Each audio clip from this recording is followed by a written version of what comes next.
दोस्तों, भगवान श्री कृष्ण ने बताया है कुत्ते को एक टुकड़ा रोटी खिलाने से क्या फायदा होता है। आप लोग नहीं जानते होंगे मित्रों। एक बार की बात है, भगवान श्री कृष्ण स्वर्ण से बनी हुई सिंहासन पर विराजमान थे। तभी द्रौपदी उनके दरबार में पहुंच जाती है और कहती है, हे प्रभु, आप संसार की हर कीमती बातों को जानते हो। आप ही मनुष्यों के दुख हरते हो तथा आप ही संसार के कल्याणकारी हो। तो हे प्रभु, मैं आपसे एक प्रश्न जानना चाहती हूँ। दोस्तों, तभी भगवान श्री कृष्ण कहते हैं, हे देवी द्रौपदी, आपके मन में जो भी प्रश्न है आप संकोच होकर पूछिए, हम आपके प्रश्नों के उत्तर अवश्य ही देंगे। तभी द्रौपदी कहती है, हे प्रभु, मैं यह जानना चाहती हूँ कि कुत्ते को एक टुकड़ा रोटी खिलाने से मनुष्य को कौन सा फल मिलता है। तभी भगवान श्री कृष्ण कहते हैं, हे देवी द्रौपदी, कुत्ते के बारे में तो आपको भली भांति ज्ञात है। आप ही ने तो कुत्ते को श्राप दिया था। दोस्तों, आगे द्रौपदी कहती है, हे प्रभु, हाँ, मैंने कुत्ते को श्राप अवश्य दिया था, परंतु हे प्रभु, आप बताने की कृपा करिए। दोस्तों, आगे भगवान श्री कृष्ण कहते हैं, देवी द्रौपदी, कुत्ते को एक टुकड़ा रोटी खिलाने से मनुष्य को 8 फायदे होते हैं तथा जो भी मनुष्य इन फायदों के बारे में जान जाता है उनका जीवन धन्य हो जाता है और उनके जीवन में कभी भी दुखों का पहाड़ नहीं टूटता है। जो भी मनुष्य पृथ्वी लोक पर कुत्ते को एक टुकड़ा रोटी खिलाता है उसे यह 8 फायदे अवश्य होते हैं और वह जीवन भर दुखी नहीं रहता है। उसे मृत्यु के बाद मोक्ष की प्राप्ति शीघ्र होती है। तो दोस्तों, वह कौन से 8 फायदे हैं, आइए जानते हैं। इस वीडियो में मित्रों भगवान श्री कृष्ण कहते हैं, हे देवी द्रौपदी, अक्सर मनुष्य कई मौकों पर कुत्ते का नाम लिया करते हैं। किसी को गाली देते हैं तो जुबान पर उनके कुत्ते का नाम आता है। भगवान श्री कृष्ण कहते हैं, हे देवी, वह मनुष्य गाली आदमी को देते हैं पर नाम कुत्ते का बदनाम होता है। तो क्या कुत्ते का जीवन इतना गया गुजरा है? तो दोस्तों, आप सभी लोगों से निवेदन है कि इस कथा को, आप कहानी को सुनने से पहले कमेंट बॉक्स में जय श्री कृष्णा तथा राधे राधे लिखकर वीडियो को लाइक करके चैनल को सब्सक्राइब करके बेल आइकन ऑल प्रेस कर लीजिएगा, जिससे कि हमारे आने वाले वीडियो सबसे पहले आप सभी को पहुंच जाए। आप सभी लोग प्राचीन कथाओं और कहानियों से जुड़े रहें। दोस्तों, आगे भगवान श्री कृष्ण कहते हैं, हे देवी, एक लाल रंग का कुत्ता था। वह बहुत ही लाचार था। वह भूखा प्यासा था। वह गांव में सभी के घर घर जाता है किंतु उसे कोई भी एक टुकड़ा रोटी नहीं देता है। वह भूख के मारा इधर उधर छटपटा रहता है। तभी घूमते घूमते एक दिन वह नदी के किनारे एक ब्राह्मण के आश्रम के पास पहुंच जाता है। तभी ब्राह्मण से कहता है, हे ब्राह्मण देव, हमें लगता है आप बहुत ही विद्वान तथा ज्ञानी ब्राह्मण है, तो इसीलिए हम भूख प्यास से बहुत व्याकुल है। कृपा करके आप हमें एक टुकड़ा रोटी दे देते तो हम खाकर अपनी भूख को शांत कर लेते। तभी वह ब्राह्मण कहता है, हे श्वान, क्या तुम्हें गांव में एक टुकड़ा रोटी कोई नहीं दिया जिसे तुम खाकर अपनी भूख मिटा सको? दोस्तों, आगे भगवान श्री कृष्ण कहते हैं, हे देवी द्रौपदी, वह कुत्ता ब्राह्मण से कहता है कि हे ब्राह्मण देव, मैं आपको क्या बताऊं, आप मेरी बातों पर यकीन नहीं करोगे। तभी वह ब्राह्मण कहता है, हे स्वर्ण, तुम बताओ, तुम्हारी बातें पर हम विश्वास अवश्य करेंगे। हमें तुम बहुत ही लाचार दिखाई पड़ते हो। तभी वह कुत्ता कहता है, ठीक है ब्राह्मण देव, हम तुम्हें अपनी बीती बताते हैं। दोस्तों, आगे भगवान श्री कृष्ण कहते हैं, देवी द्रौपदी, वह कुत्ता ब्राह्मण से कहता है कि हे ब्राह्मण देव, दुनिया के लोगों, हम पर रहम करो। हमारा कोई घर नहीं होता है, कोई आसरा नहीं होता है, कमा के खाने हम नहीं आता है, हमें वस्त्र भी पहनने का ज्ञान नहीं है, इसीलिए सर्दी गर्मी बरसात में हम ऐसे ही घूमते रहते हैं, हमें पढ़ना लिखना नहीं आता है। दोस्तों, आगे भगवान श्री कृष्ण कहते हैं, हे देवी द्रौपदी, वह कुत्ता कहता है कि हे ब्राह्मण देव, आपकी तरह हमें अनुशासन नहीं आता, हमें आपकी तरह बोलना नहीं आता है, यह हमारा दुर्भाग्य ही समझिए। पर हमें आपकी तरह भूख भी लगती है, चोट लगने पर हमें आपकी तरह पीड़ा भी होती है, हमें आपकी तरह रोना भी आता है। बस इन्हीं तीनों कामों में हम आपकी बराबरी करते हैं। इसलिए हम पर दया दिखाइए, हम और कष्ट मत दीजिए। ईश्वर ने तो हमें वैसे ही कष्ट देकर ही भेजा है, ऊपर से आया लोग हमें परेशान करते हैं। हम आपकी तरह मनुष्य नहीं हैं, पर हम पराधीन जीव है। पर हमारा जन्म हुआ है, उस समय हमारे आँख कान बंद थे। कहा नहीं सकते कि उस समय आपके जन्म पर जैसे नाच गान होता है, बाजे बजते हैं, खुशी मनाई जाती है, हमारे जन्म पर भी यही सब हुआ होगा। हमारे जन्म पर भी किसी ने खुशी मनाई होगी। हम जिस बिछौना पर थे वह रुई की भान नरम तो था, सर्दी बिल्कुल नहीं लगती थी। मैं मन में सोच रहा था कि किसी बड़े घर में पैदा हुआ हूँ, लेकिन जब हमारी आंख खुली तो मैंने देखा कि हमारी माँ, जिसे आप लोग कुतिया बोलते हो, वह अपने 4 बच्चे को छाती से चिपका कर एक भाड़ की राख में पड़ी थी। हम 4 भाई थे, बाकी 3 भाई तो सफ़ेद और भूरे रंग के थे। मैं अकेला लाल रंग का था। सबसे छोटा मैं ही था, इसलिए कमज़ोर भी था। मेरी माँ हम लोगों के पास जब तक आती थी, क्योंकि उसे भी अपने भोजन की व्यवस्था करनी पड़ती थी। यदि वह ना खाती तो हमें दूध कहाँ से पिलाती। उसे पर माँ पर हम 4 निर्भर थे। वह बेचारी अपने भोजन के लिए इधर उधर दौड़ती रहती थी। कभी भोजन मिल भी जाता तो कभी नहीं भी मिलता, लेकिन वह हमेशा हम 4 का बड़ा ख्याल रखती थी। आखिर माँ तो माँ ही होती है। वह रात रात भर जाकर गांव की रखवाली करती थी। मजाल नहीं था कि कोई अनजान आदमी बुरी नियत से गांव की ओर भी झांक जाए। दूसरे गांव के कुत्ते भी हमारी माँ के डर से गांव में नहीं आते थे। गांव के किसी किसान के खेत में कोई खड़ी फसल खाने आती तो हमारी माँ उसे दौड़कर भगा देती। गांव वाले के लिए इतना सब करने के बाद भी कोई हमारी माँ को भोजन नहीं देता था। उसके लिए उसे मजबूर होकर छीना झपटी करनी पड़ती थी। कई बार तो लोग उसे लाठी डंडों से पीटकर भगा देते थे। बेचारी उस दिन भूखी रहकर पेट की आग से जलती रहती थी। दोस्तों, आगे भगवान श्री कृष्ण कहते हैं, हे देवी द्रौपदी। वह कुत्ता कहता है कि हे ब्राह्मण देव, आखिर भूख तो हमें आपकी तरह ही लगती है। ऊपर से उसे अपने 4 बच्चों की चिंता भी लगी रहती है। आखिर माँ जो थी, जब भूख उसे चैन से बैठने नहीं देती है और गांव वाले का भी उसे देखकर हृदय नहीं पसीजता, तो बेबस होकर के उसे लोगों के घरों में चोरी से घुसना पड़ता था और खाने की कोई चीज़ मिल जाती तो उसे खाकर अपने पेट की आग बुझा लेती। कई बार तो लोग उसे खाने की वस्तु ले जाते, देखते तो लाठी डंडे लेकर उसे पीछे पड़ जाते।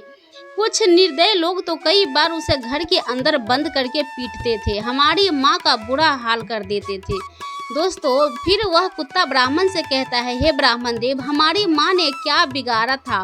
उसने सिर्फ अपने पेट के लिए भोजन ही तो चुराया था। चोरी करने का हमें कोई भी शौक नहीं है, पर पापी पेट हमें यह सब करने के लिए मजबूर कर देता है। एक दिन की बाद बड़ी ठंडी बरसात हुई। ओले पड़े थे, ठंडी हवा चल रही थी। उस ठंड में ठिठुर कर हमारे 2 भाई मर गए। उस दिन हमारी माँ बहुत रोई, लेकिन मनुष्य हमारी पीड़ा क्यों नहीं समझेगा? उसके बच्चे थोड़े ही मरे थे। मित्रों, फिर वह कुत्ता कहता है कि ब्राह्मण देव, अब हम सिर्फ 2 भाई रह गए हैं। हमारी माँ हम दोनों की अच्छे से देखभाल करने लगी थी। एक दिन उसी गांव में एक सेठ के घर पर दावत चल रही थी और पूड़ियाँ बन रही थी। सेठ के घर काफ़ी मेहमान आए हुए थे। हमारी माँ कुछ खाने की तलाश में बार बार उधर जाती, लेकिन लोग उसे धुतकार कर भगा देते। किसी को उस पर इतना तरस नहीं आया कि एक परी उस बेचारी को खाने को फेंक दे। एक पूरी से उनका क्या बिगड़ जाता? मेरी माँ ललचा कर जाती और वही खड़ी खड़ी देखती रहती। मित्रों, सेठ के आंगन में दावत खाने का सिलसिला चालू हुआ।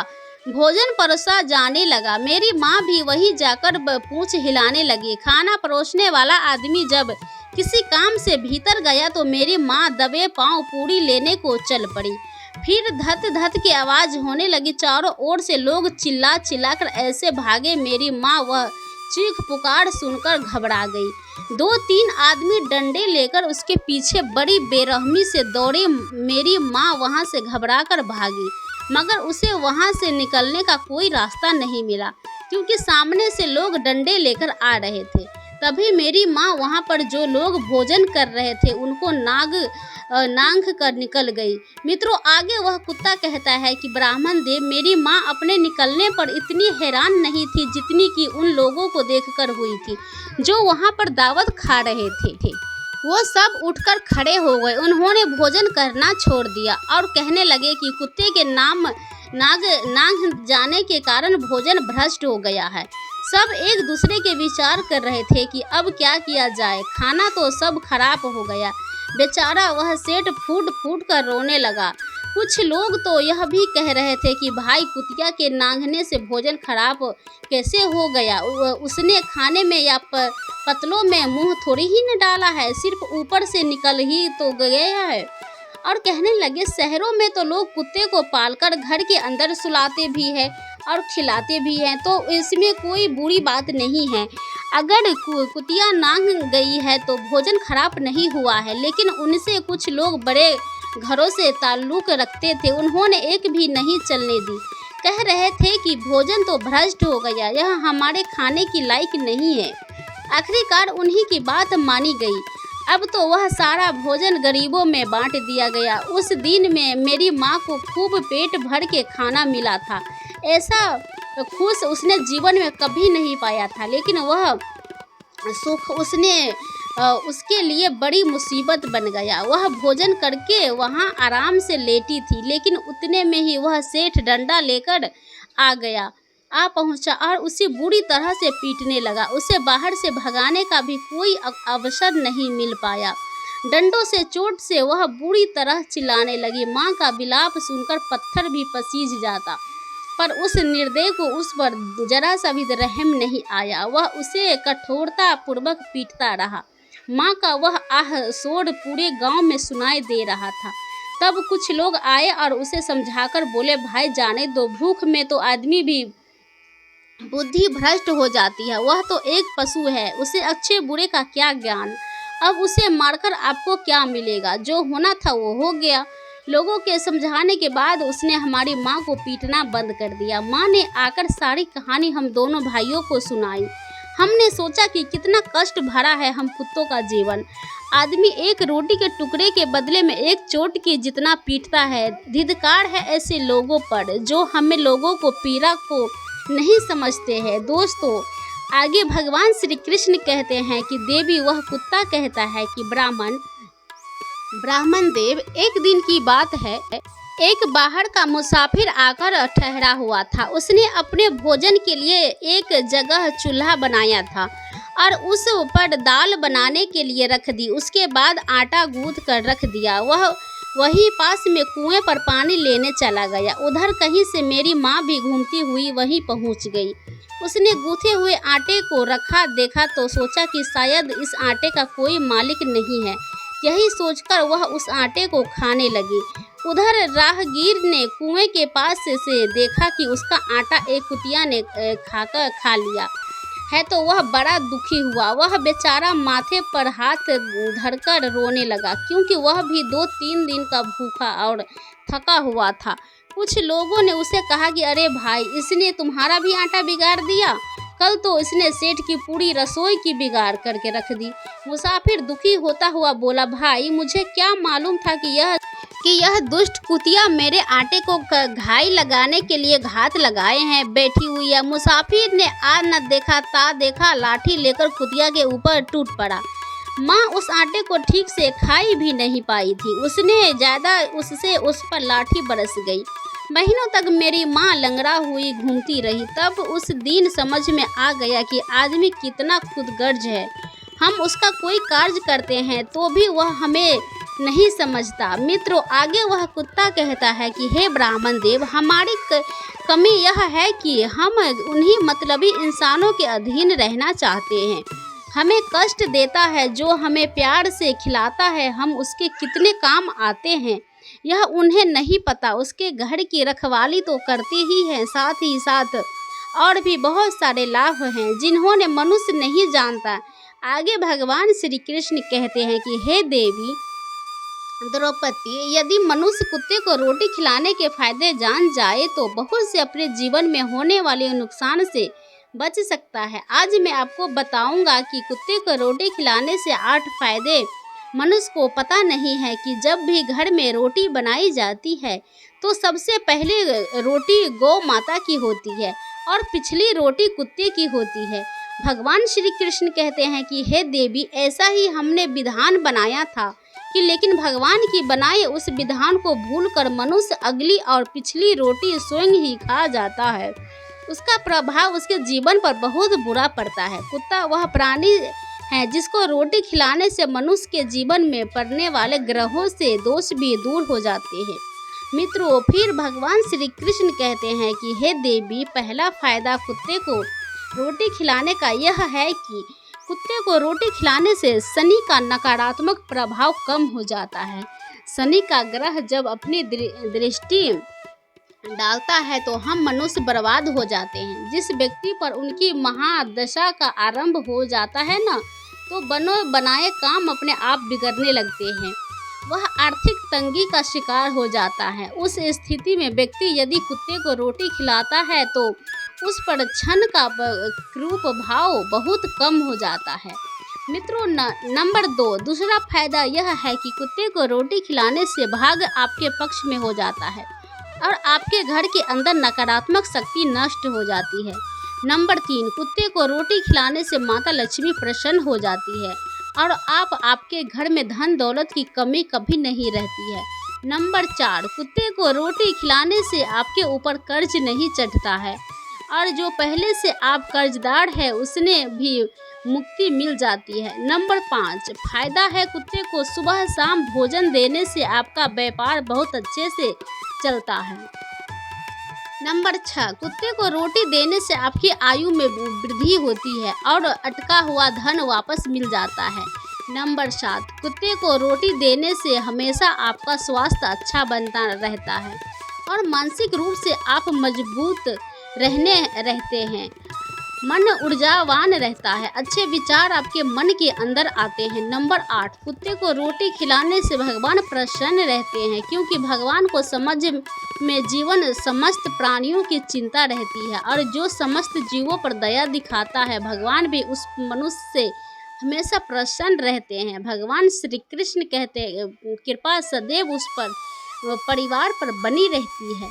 दोस्तों, आप लोगों ने अक्सर अपने बड़े बुजुर्गों से सुना होगा, कहते होंगे कि जब कुत्ता रोता है तो अपशगुन होता है, कोई संकट आता है, किसी की मृत्यु होती है, इसीलिए कुत्ते को कभी रुलाना नहीं चाहिए। दोस्तों, इस प्रकार से भगवान श्री कृष्ण ने देवी द्रौपदी से बताया कि कुत्ते को रोटी खिलाने से फायदे। तो अगर यह कथा आप लोगों को पसंद आई होगी तो लाइक करें, चैनल को सब्सक्राइब करें, बेल आइकन ऑल पे प्रेस कर लीजिएगा, जिससे कि आध्यात्मिक ज्ञान आप लोगों को सबसे पहले मिल सके। और कमेंट बॉक्स में जय श्री कृष्ण अवश्य लिखे। दोस्तों, वीडियो को पूरा देखने के लिए आप सभी को दिल से धन्यवाद। मिलते हैं नए वीडियो के साथ। धन्यवाद।